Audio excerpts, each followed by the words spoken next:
Okay. All right, everyone. We are back with a very special edition of Talkaholic, episode 2. You guys definitely were thinking, Roman, after that first episode, how could it possibly get better? How could it possibly get bigger than Tyler Crisina? Well, it can. It can, because today I am here with no other than professional wrestler. The man, the myth, the legend, El Tigre Amore. Tigre Amore, baby. Live in the flesh. Live in the flesh, bro. That's what I'm talking about. Now, let me give you, because you guys are probably thinking, Roman, how can you get somebody of this magnitude on the podcast while you're so young into your career? Well, let me tell you, beneath the mask, there is indeed a man. And that's a man, well, back when I knew him, he was a boy. We were both boys. Man's world. Yeah, in a man's world. But yeah, I won't reveal any secrets here. But I'll just say that we used to play soccer. We grew up playing soccer together. That's right. And eventually he ventured off, and he did exactly what he always told people he was going to do. And who can't respect that sort of thing? So why don't you tell the people? How do we find ourselves here, man? Because when we got in the car today, when we linked up earlier today, we thought it was maybe 10 years since we've seen each other. It's been quite a while. It's been some time. Yeah. Been some time, yeah. It's been more than 10 years for sure. I can't even remember the fragments of the moments that we were together. I can't even think about it. Before 2016. Something like that. It'll probably be like it was just a moment of us, and then we did. Yeah, but I remember when we started chit-chatting, I was like, it doesn't feel like it's been crazy long. But basically, yeah, me and El Tigre, we played on the same, we played for South Suburban Soccer Academy over here in Thornton, Illinois. We grew up playing there, and shit, probably when we were 7, 8, because that's your uncle's team, no? Yeah. Yeah. Coach Tony. Yeah, I don't want to give away the family detail. I want people to be able to track. Coach Tony is. Yeah, but I want people to be like, okay, Coach Tony's his uncle. He's from here. Actually, I don't want people to be able to triangulate this. Because many of us, bro. No, but the thing that is true. There's a million of you guys. But it's I'm thinking, you were just said right before we started, you were like, oh, I'm going to be in Japan 10 years from now, and I'm going to want to watch this video back. That's all your fans are going to be, bro. In 10 years, they're going to be like, man, but because I remember when I was younger, I used to always try to Google what Rey Mysterio looked like. Yep. And the fact that there's a picture out there kind of devastates me, bro. I wish I didn't know what he looked like at all. And I don't want that to happen to you. Right. I noticed on your Instagram, didn't you, on your personal Instagram, didn't you take down all the pictures basically of your face on it? Yeah, I did. Yeah. Right, I try be discreet with my identity as I can underneath this mask. Does it get hard? To hide it from people? Not really. It's my close personal relationships, they know who I am underneath this mask. But it's awesome when there's people that don't know me at all. Yeah. And they found out who I am underneath this mask, and they're like, what you look like? Yeah, and that was wait. Yeah. You're Tigre Amore. Well, that's funny you say that, because even for me, like we said, it's been years since we've seen each other face to face. So social media can only show you so much. So I felt like I had an idea of what you looked like. But obviously most of your postings on your wrestling account. So even for me, seeing you and having known you for a couple years, obviously, it was still kind of oh shit, that is what he looks like beneath the mask. It was still weird for me and shit too. Yeah, but it's a glow up. It's a glow up for sure. I mean, we were talking about it. We before we started, we came and we got a nice little back and by day in real quick. If you haven't noticed, our longtime listeners will notice we're not set up in my basement per usual. We're set up in the gym. We're trying to build the gym out, make it look nice. Would you say you got a nice little pump in today? Oh yeah, I feel fucking loose. Yeah, man. I didn't even curse. Yeah, no, you're good, man. Open forum, bro. Say whatever you want. It's about drive. It's about power. It's about drive. It's about power, and that's what I felt on these back and buys. Yeah, honestly, my lats are still fired up, bro. I feel fired up, bro. You feel good? Yeah, your workouts are killers, dude. Yeah, hey, you hear that? Simple too, which is insane. That's what I'm saying. Don't do much. I try to tell people that. People try to come in here and like try to do like 6, 7 different things. What did we did more? We did what? We did some pull-ups, bent over rows, shrugs, and some lat pullovers, and then like 2 things for biceps. The only thing we did a lot of sets on were the pull-ups. Everything else was like 3 sets, 2 sets. Slow but you're still. But if we're freaking, come on now. If we're pumping hard, you telling me we weren't pumping that iron? Shit. I'm wearing a jacket and you can see my mountains. Yeah, man. You feel me? I'm too. Yeah, back when we were playing, we used to call him Twin Peaks, bro. That's sweet, because he would have the fucking mountaintop. Hell yeah. But work out like that. No. Well, that's what we were saying when we were working out, because we were. Me and my boy El Tigre here, we weren't exactly the physical specimen we are today. We were a little softer around the edges growing up, yeah. Yeah, we loved our Twinkies. Yeah. Loved our what's a snack that we usually eat a lot? I ate a lot of Twinkies. You know what my thing was? My vice is Nutter Butters, like the chocolate. They're like wafers with the peanut butter and then in between and the chocolate. Man, I used to buy boxes. I would, like, whenever I was younger and I had any sort of money, I'd bike to the store. I'd buy boxes. I had them in my room. Well, like, thing was for me, like, after our, like, salsa practices, I think, like, at Dalton. Yeah. When we were, like, a kid, I would just go to the concession stand and order me some hot Cheetos with cheese. Hot Cheetos with cheese were the go-to at Dalton, bro. That was like absolutely like. It's so funny you say that, because that's my sister's favorite fucking thing. She liked them damn hot Cheetos with that cheese, and she knows exactly what sister I'm talking about. But that was the move, hot Cheetos with the cheese, fresh after a game. Let me get a healthy snack in. Let me get not even like a taco or something. It was hot Cheetos with. You don't even go for the water first half the time. I was crazy for that, dude. But what was better than that though? When your parents would give you like $10, tell you go get whatever you want. Oh, yeah, you go ham in that, man. You get like hot dogs. Yeah. Fucking popcorn. Yeah. Make sure you get the nachos with that Yeah. too. With the hot Cheetos and cheese. You get the 4 of those items, and they would have peaks there. I'll say for Willie Roy, they would hook it up with the food, bro. Yeah, the pizza's good too. Shit, but yeah, that's where it all started, man. And then little chubby kids. But you should have saw him pump. We were fucking pumping iron in here today, man. And I guess that's kind of what I want to talk to you about. Obviously, you're not that same kid, or I'm not that same kid that we were a couple years ago. I would hope not, right? No. And I say a couple years ago, it's more like a decade. A lot has changed over the past years, and not even over the past years. A lot is changing now. Yeah, but I'll say, I feel like obviously when we were growing up, I was a wrestling fan, but I was like a semi wrestling fan. I kind of got into it because like I had friends who got into it, but I know you were always really into it, right? Yeah. From the get go, I can remember you had like the little books and stuff, like the wrestling books, like. And like just different shit about that. You were even there. We were watching Raw. Yeah. In your basement. Yeah. Oh shit. And so I'm sure, like, you watched me, like, just like, be locked in. Yeah, you would be locked in on that shit.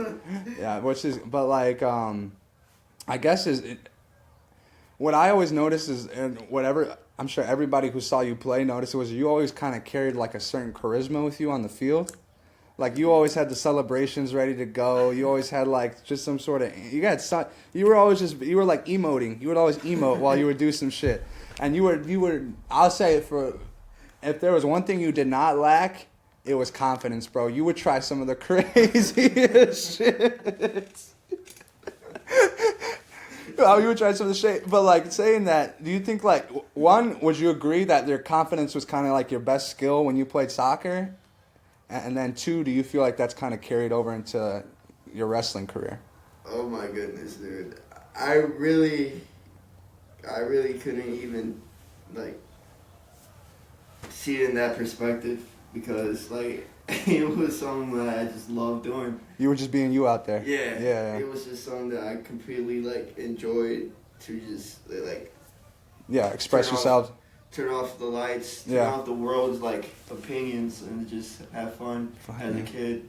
And like I did it with a smile, with a like I wasn't like completely locked in where it was like, oh, I gotta win every game. Mm-hmm. It was just so like, you know, me growing up where I didn't give a like, I was so confident I didn't care about failing. Yeah. And I think that's one of the like important traits to like have to be a winner, a champion. You gotta not care what other people think. And just try out new things that you don't expect yourself doing. And that's what carries majorly into pro wrestling now. Mm-hmm. Where you don't see little growing up becoming a Tigre. Amore. Yeah. I'll cut out the name, but yeah. You gonna beep out the name, that beep. Yeah, we're gonna Little Tigre. Little Tiger. Little Tiger. Yeah, you don't see Little Tigre how he is now. Yeah. So like, it's just, I feel like one of the most like important factors is definitely how, like I like to say this, God moves mysterious. Mm-hmm. So like he be humbling me so much so where I had to even before I put on this mask, but I had 2 surgeries in. So like that, knowing that I had confidence in God, whatever He's doing for the setbacks that He gave me, it's all gonna like, it's for a reason. It's gonna sprinkle down to a major success in His glory. So that's my answer, bro. No, that's good, bro. Like, and yeah, I honestly kind of like, you were always willing to try shit, scissors, ball rolls, roulettes, all that type of shit. And, you know, sometimes it paid off, sometimes it didn't. But the thing is like, I was talking to, our friend, David Gomez. Remember, we grew up playing with, David, right? I was talking to him for the first time in a while, a couple weeks ago. Wow. And we were kind of chit-chatting about, like, South Sub days. And me and him kind of agreed, like, when I was younger, I was always afraid to kind of, like, take risks. I was always not necessarily, and I think about it now, I wasn't trying to, like, stand out and play good. I was always just trying not to play bad. You know what I mean? Yeah. Like, I wasn't going out there to try to, like, oh, let me go make my mark, be that type of player. Like, it was always like, okay, let me just, like, not necessarily go unnoticed, but like, oh, I didn't fuck up anything, so no matter what happens, it's kind of not my fault. You know what I mean? Right. But you gotta, if you want to improve, you gotta be willing to make mistakes. You gotta be willing to fuck up, and like you were saying, you gotta be willing to just like trust in the plan that kind of God has for you. Right. Right. And I feel like I kind of had to learn that with time and just going out there and playing, and you know, obviously with repetition, things sharpen up. But saying that, you talk a little bit more about how did you end up transitioning from south suburbs of Chicago and finding yourself at one of the best wrestling schools in the country? Oh man, that's a deep one, because like I stumbled before moving there to Davenport. I stumbled upon like bad influence. Yeah. And people with bad influence. Like it was like to a point where it was kind of similar to Good Kid, Mad City. Well, all like, Good Kid, man. Like Kendrick Lamar type of like scenario where I was just with the wrong group of people, and like we were just like doing some stuff you weren't supposed to. Right. Yeah. And like skit happened where I got robbed by my own people the day before I even moved to Davenport. So like the transition is just, it was too crazy. Much. A lot of stuff going on at once. A lot of stuff going on at once. It's like the devil did not want me to be trained by someone else. Yeah.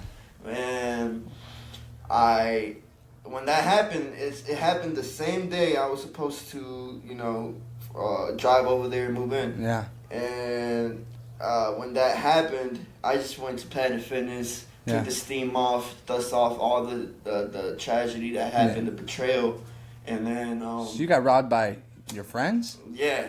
Damn. Like cash or what? Like items? Like items. So did they like know you were moving? And just to reiterate, he was moving down from where he lives now, like over south suburbs of Chicago, and he was going down to Davenport, Iowa to what was it called? Black and Brave. Black and Brave Wrestling Academy, which ran by WWE superstar Seth Rollins. That's his wrestling academy, yes? Yeah. So the day before you were gonna move down there, what did you just have all your stuff together? The day you were going to move, quite literally move your life for the first time, like, you know, hours away. What, they robbed your shit? Fast. Yeah. Like a fast cutscene that happened on GTA. Yeah. Like, damn. Like, before you know it, you're like, oh man, shit's gone. Mm-hmm. So, like, it's crazy because an angel, like, when that happened, you know, I got robbed on gunpoint. It was gunpoint. And then an angel came by. This happened in Harvey, Illinois. Mm-hmm. So, of course, this happened in Harvey, Illinois. A truck drives past me. He's like, you in the wrong side of the road. Yeah. And I'm just thinking, like, like, reflective. I'm like, yo, you know what? I am in the wrong side of the road. Wow. It's like, because it's like.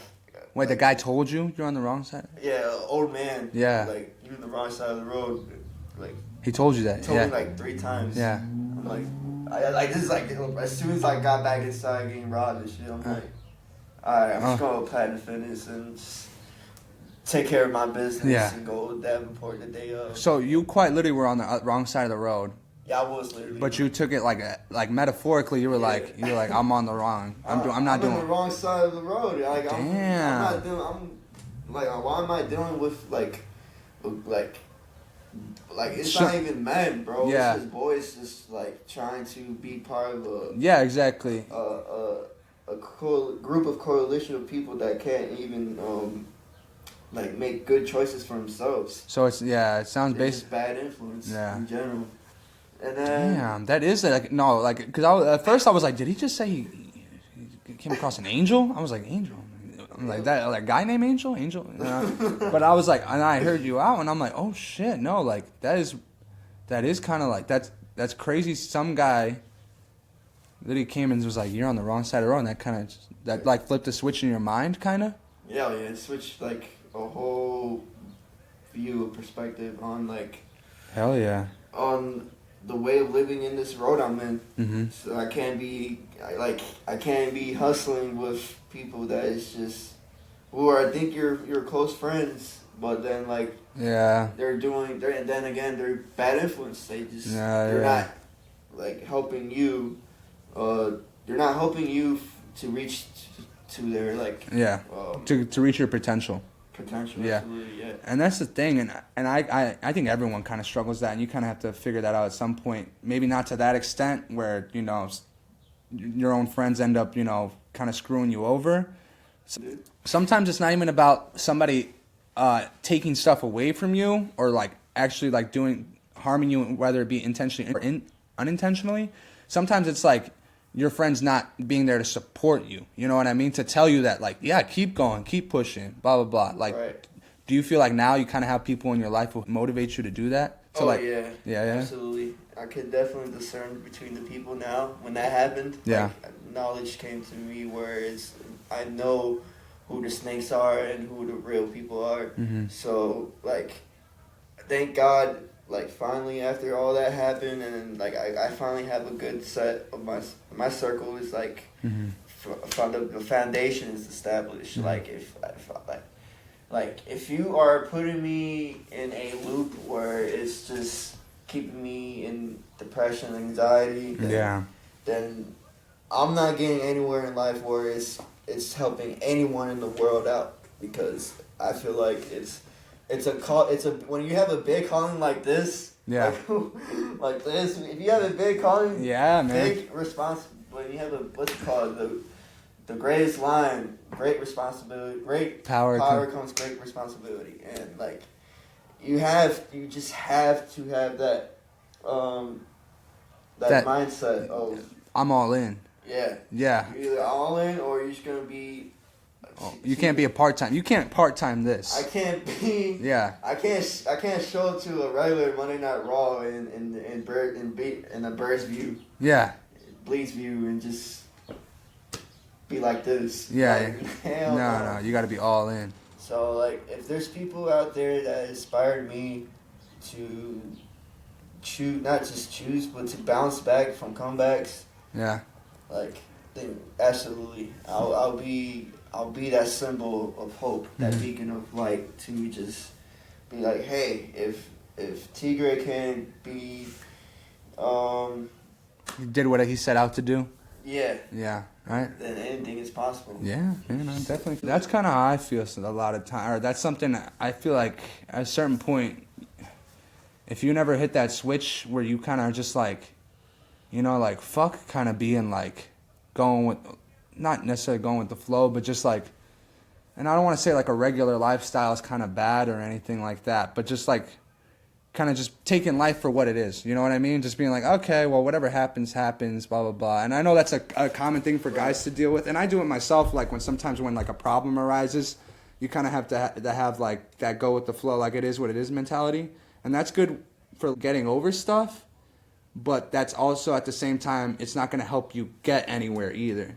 So it's like you're going to have the balance of like, okay, it is what it is. Sometimes there is some stuff out of your control. But also, if you want to make some shit happen, if you really want to, like, because we only got one crack at it, bro. You know what I mean? It's like, you only got one crack at it. I was like, people are so willing to kind of just be like, well, I'm content with kind of what I got going on. And just not willing to, like, push yourself to go even further beyond, But saying that, first step was wrestling school. You were able to get through that. And now you're a licensed, correct, professional wrestler? Trained professionally. Yeah. By Seth Rollins. Yeah, Seth Rollins. Himself. There you go. And then so far, let's run through a list here. I got a couple questions. First of all, your finisher. What is it? Elbow drop from the top. Elbow drop from the top to the heart. Mi corazón. That's the name. Oh shit! That's great, bro. That's like CM Punk-esque, isn't it? CM Punk used to do the elbow drop to the heart. Yep. Yeah. Hell yeah. That's the finisher, but I make it so gnarly. Yeah. That's the finisher. You hit your little emote right before. I hit my emote mid-air. Yeah. Oh shit! And that's how you know it's GG's. Boom! It's game over. You cannot kick that out. Damn. I had surgery on my elbow, mm-hmm. so like they had to this elbow is golden. Titanium. It was like they didn't put no titanium, no steel. It's just the bone itself. It's just rock solid. Tree trunk, bro. Damn, bro. Well, like that's raw as hell though. The mi corazón. That's good though because you can probably hit that on you can hit that on anybody, right? Yeah, I can hit it on you. No. I am not talking about me, bro. There ain't no ropes here, bro. Thank God. No. I'm cool off that. My debut comes later. But no, but that's good because like there's some guys like they have a cool ass finisher, and I'll see it all the time. Like Logan Paul has a really good finisher, right? Yeah. But he can't hit that like on a big guy, like on a really big guy. He can't do that. Nope. You got to have somebody who's like you're able to manipulate in order to do that. Versus you, as long as you get the guy flat on his back, then you hit them ropes. I mean, it's GG's. If you see a top rope and you're just like laying there with no life left, yeah, I'll put you down. Damn, bruh. And you lights out. Well, you were the champion for a little bit. Weren't you holding the title? Yeah, I've held 2 titles so far. You were a tag team champion, I know for sure, right? And I was also a Defiant Legends champion for a while. I was like holding the belt for like 2-3 months. Do you get to keep the belt and walk around with it? Not the tag belt, but I was able to take the legacy one. I felt like a real ass G, dude. That's dope as hell. My man was coming in looking like Muhammad Ali with the titles, dude. I feel like prime Roman. With the title, would you take it with you like wherever? Yeah. I would. Do you when in your day-to-day life, are you walking around with the mask at all? Like how often are you wearing the mask? When I'm not in public. When just whenever you're not in public, but like other than off the mask, yeah. Well, obviously like you have your other job, you're not wearing it there, right? No, but I think I do. But like if you go shopping or something, are you ever wearing it? Like have you like what's the most random place you've ever worn it to? I picked up my friend from the airport. Yeah. With my mask on. Hell yeah. Hell yes, bro. If I were you, I would wear that shit every day. Did you make that yourself, by the way? Because let me be clear. The craftsmanship on this fucking mask is insane. It got the little ears, the rose, the wings. Of course, the wings are like, classic lucha style, right? But it is a very well done mask. Who made that? Let's take a mask. He made he's on a come up. He's like a little designer, and he's from Florida, so it took a while for me to get this mask because the hurricanes. Yeah. Oh yeah. When that happened, but yeah, he did phenomenal. He outdid himself with this one for sure. This mask goes. No, that's crazy. Yeah, you gotta. Fantastic. Yeah, but are you ever gonna mix up the color scheme or something? You think? I should I? You should, but I mean, I like what you got going on now. I'm not trying to cramp your style. It's fucking beautiful mask. Yeah, if I were you, I'd wear that mask all the time. But and so far, what are some of the What are the places around here that you've performing at?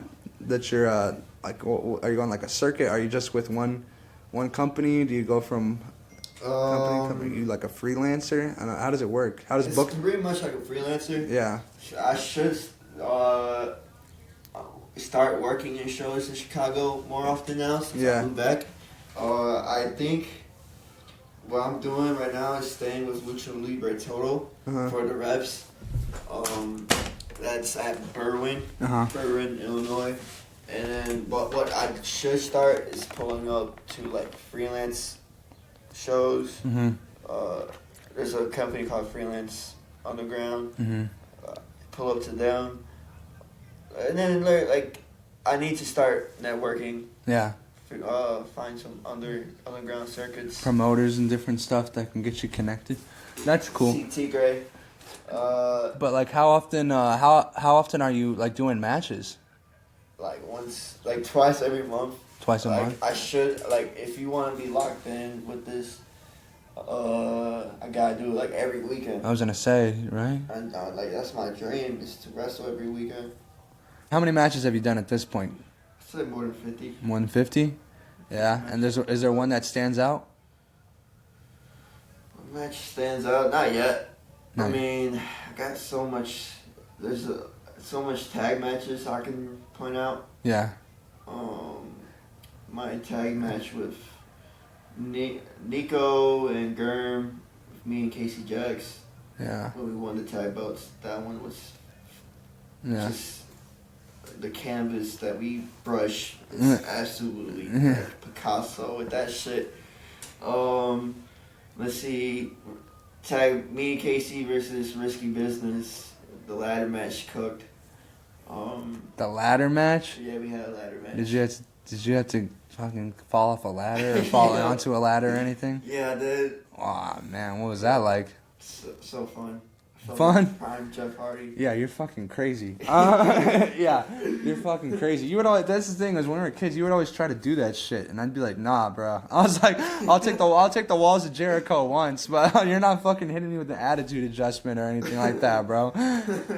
Just go on top of your sofa and chop. Yeah. How bad does it hurt though? Man, let me tell you a quick story, man.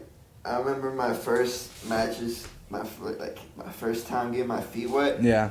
Gunner Brave was setting up this battle royale in Juliet, RPW, Rocket Pro Wrestling. That's the promotion. Yeah. And it was like a pre-show battle royale. It was 20 of us, 20 the Black and Brave graduates, and for some reason, my man Gunner Brave, who lived with me. Yeah.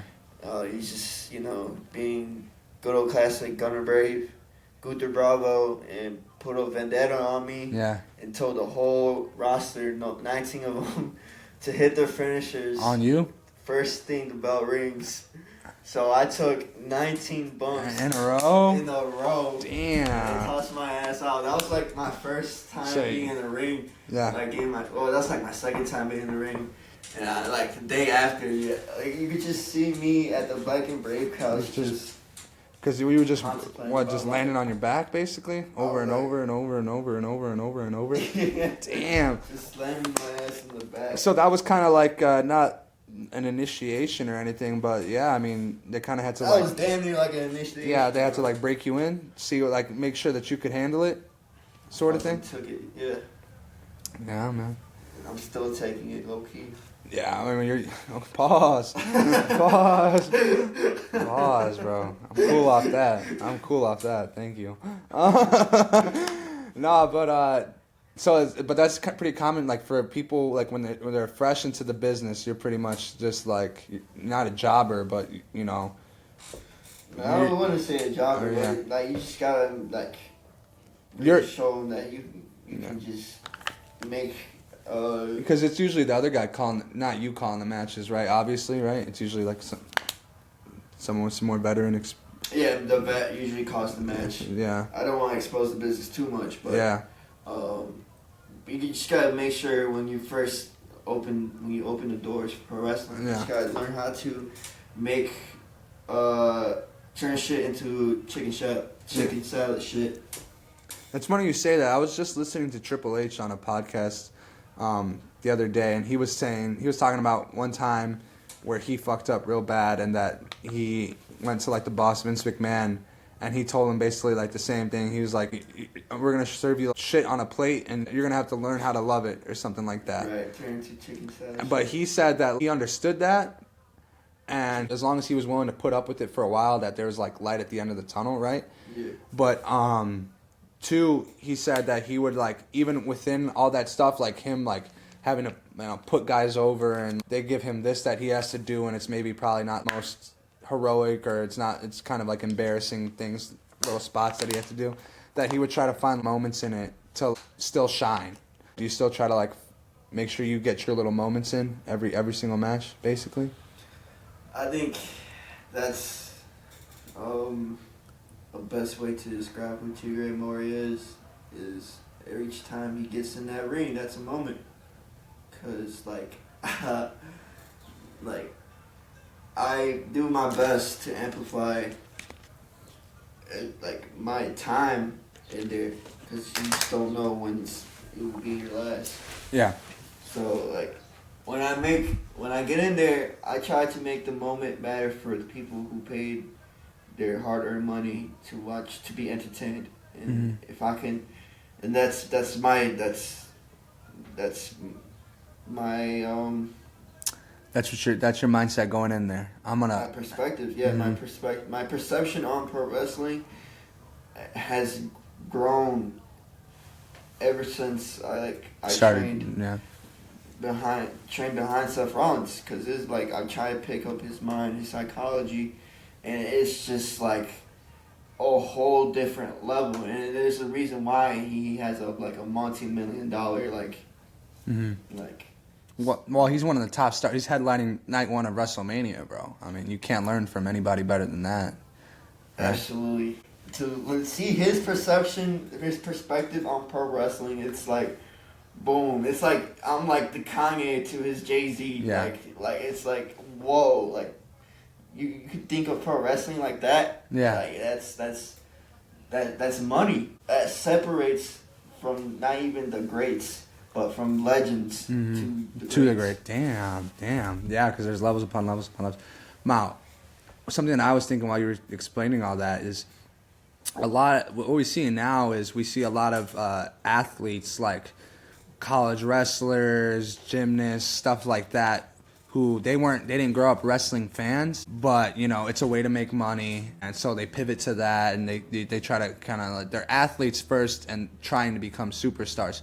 You weren't let's not confuse you. You weren't an athlete at first, right? But you were definitely a fan of the business. You understood the business, right? You were a fan. It's something you had actual real passion for. Now, you were talking about kind of how Seth Rollins kind of unfolded a few, pages to like wrestling that you kind of didn't even know were there before. Yeah. Do you feel like you were able to connect with that so much because of the passion you kind of like, you were able to draw like, oh, that actually makes sense, because when I'm watching it as a fan, like, oh, I do see it this way, but I didn't know the whole time this is how the wrestlers are viewing it. You know what I mean? Right. Do you think that helped you? A lot. Because, like, if I can't understand what the crowd is cultivating for me, then then it's not gonna work out. It'll be a bad business play. So when I listen to the crowd, to the fans, and then I try to not to analyze myself, because that would just ruin the moment. That would just ruin me being present and just focusing on the anxiety. So, yeah, it definitely has helped out a lot. Listening to what the crowd is enjoying from my end, and what I can do improve to make it more simple for to keep that money going. Yeah, and I know in wrestling, I think they say a lot that less is more. Absolutely. Do you find that to be true? Oh, that is a scripture in pro wrestling. I'll tell you that. Yeah. Because you can set up the back end of the match like it's a fucking 8-star classic. Yeah. Like you in New Japan, strong style. Yeah. Reverse. Duck this. Yeah. Take this strike. Take this finisher. Take this kick out. Like. A lot more can be said with a lot less. Yeah. And if you emphasize on like the moments in between it, that's money. That makes sense, bro. Banger. That makes a lot of sense. I saw a clip. I forgot who it was. It was Triple H, or it was a celebrity that was, celebrities come into wrestling all the time, right? And I guess he had asked Triple H like what he should do when he gets out there. And he told him, when you get out there, go very slow. And he's like, and when you think you can't possibly move any slower, go even slower than that. And when you think you can't possibly go even slower, move even slower than that. And basically the point he's trying to get across is, when you get out there and you're feeling the crowd's energy and they're behind you, like I think probably your instinct is to just go. Like, let me fucking do as much as I can. Let me do all this and that, and just get them riled up, and let's just go. But you have to be able to like slow it down and like kind of earn those moments in a way. Not earn them. Yeah. You gotta work them. Yeah. You gotta work them. You that's pro wrestling. Like, if you can't work those moments, then you're never gonna earn them. This is how it works. Like, put in what you put out. Because anybody, I won't say anybody, but like with enough training, anybody can go out there and, okay, let me hit my 5 moves of doom, and I'm gonna hit my finisher and big pop from the crowd and call it a day. But if you don't kind of build that suspense, that like, oh, now this guy's working him. Now this guy's working him. Yada. It's kind of makes those like the finishers, the signature moves, all those big spots, makes them like less important, kind of, huh? Not unless you unless they're part of the story. Yeah. Unless they're part of the story. Like, let's see what example can be said. The curb stomp, like, you know how who like has CM Punk done the curb stomp on like Seth Rollins? I think he did it. Or Roman Reigns did a curb stomp on Seth. Yeah. Like a couple weeks ago, yeah. Yeah, and it's the story that. Oh, because of the fact that Seth Rollins had done it to him months. Rumble. That makes it more important. But again, they obviously it was like 2 months before we saw the Get Back. You know what I mean? It's like exactly. That's the payoff. That's the payoff. Is so even in like long-term storytelling, because like obviously we were talking about, at first we were talking about one match, and we're talking about working within one match, but then there's even beyond that, there's the long-term story that you're trying to tell too. Absolutely. Fuck yeah, that's fucking badass, dude. And man, I wish we're at 45 minutes. We're running. I actually got to get to work in a little bit, but is there anything that you would like to share with the people? Any questions you have for me? Anything like that? Or before we kind of wrap it up? We'll definitely have to do this again sometimes, because there's like an hour long more. Like, I haven't seen you in like 10 years of not seeing you. I got a little bit more than 45 minutes of conversation. Obviously, we were hanging out before this and shit too, but I'm pretty pissed that we have to wrap it up kind of soon. But before we do that, anything that you want to Express to the people. To the people that is watching this beautiful, amazing cinematic podcast from Roman Garcia. I'd like to give out a message.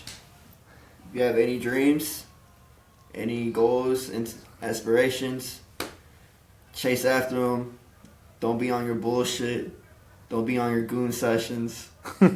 just fight those demons. It's a good fight, brother. You got it. Go out there and take it, huh? Huh? Go out there and take it. Hell yeah. Take it. Yeah, nah. Come on, bro. Come on, bro. Hey, yo. I'm trying to... I thought we were motivating the people, bro. Are you serious? You can't just be like, yeah, you gotta take it. Come on, brother. I was going off of what you were saying earlier, bro. You can't just ruin that moment with your audience. No, like, you gotta not take it. You gotta fucking grab it by the balls. You gotta give it. Give that shit. You can't take it. You gotta take that shit. You gotta give it, bro. Don't take the bullshit. Just keep fighting each day. Each day counts, not the next day. It's the day of. Shit. I fucking hope so, bro. Alright then. Damn, what time? Man, this sucks. Alright, bro. Well, I appreciate. I'll definitely be returning, and I'm honored to be here, dude. Thank you. No, bro, I appreciate. WrestleMania. We can see. There's a whole other 45 minutes where we talk about WrestleMania, but I don't know how much time we got. I guess just quickly before we sign off, is there any in the main event both nights? Who do you think's Who do you want to see get the dub? Oh, dude, I love to see him Punk to win, dude. Yeah. We both watched him yeah. as a kid, and finally getting his Mania main event. Yeah. That would like strike a lightning bolt to my heart. Yeah. If he wins, I would. Yeah. I hope it's not too good to be true. And yeah, but we'll see what happens. What about John Cena, bro? I want John Cena to become 17 times. At WrestleMania? I think that would be the move, bro. Damn. Even though he portrayed us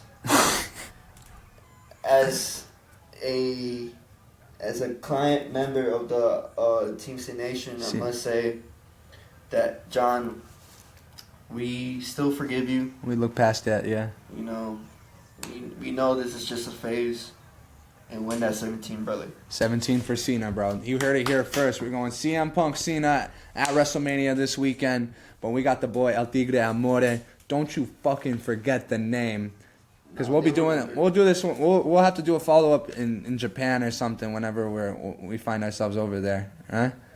100%. Hell yeah, bro. Well, I appreciate you for coming on. And we'll have to get you on another time soon, bro. And we will see you guys later. Peace. Hey. Hell yeah, bro. Let's go.